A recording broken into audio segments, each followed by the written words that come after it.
11ویں سبق میں آج ہم آپ کی خدمت میں حاضر ہیں اور اس مفعول کا صیغہ بتانے کے لیے طریقہ مفعول، اس مفعول کا جو صیغہ ہوگا وہ مفعول کے وزن پہ آئے گا، ثلاثی مجرد میں۔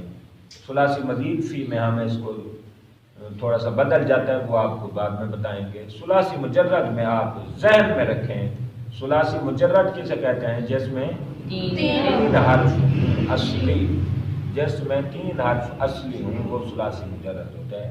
جب ہم ثلاثی مزید فی کی طرف جائیں گے تو قوانین کچھ بدلیں گے۔ ہم ثلاثی مجرد کے قوانین کو اس وقت زیر غور لا رہے ہیں۔ لہذا مضروبن یہ صیغہ واحد مذکر اسم مفعول، مضروبان کون سا صیغہ ہے؟ صیغہ تثنیہ مذکر اسم مفعول، تثنیہ مذکر اسم مفعول۔ جی بیٹا تثنیہ کا کیسے آپ کو پتہ چلا؟ مضروبات بانی اینڈ پہ زیر آئی ہے، نون زیر ہے، نون زیر جب ہوگی تو وہ تثنیہ ہوگا، نون زیر ہمیشہ تثنیہ میں ہوگی۔ جی مضروبتن یہ کون سا صیغہ ہے؟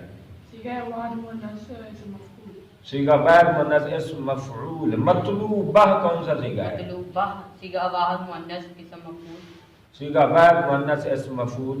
اس میں کیا تبدیلی لائی گئی ہے؟ تا کو ہا بنا دیا ہے، تا جب چھوٹی اینڈ پہ آتی ہے تو وہ ہا میں بدل جاتی ہے، ٹھیک ہے۔ معلومات کون سا صیغہ ہے؟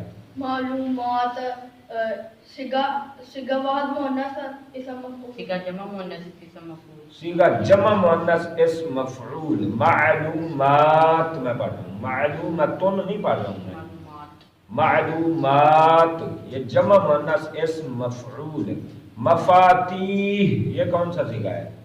جمع مؤنث اسم مفعول، اسم مفعول۔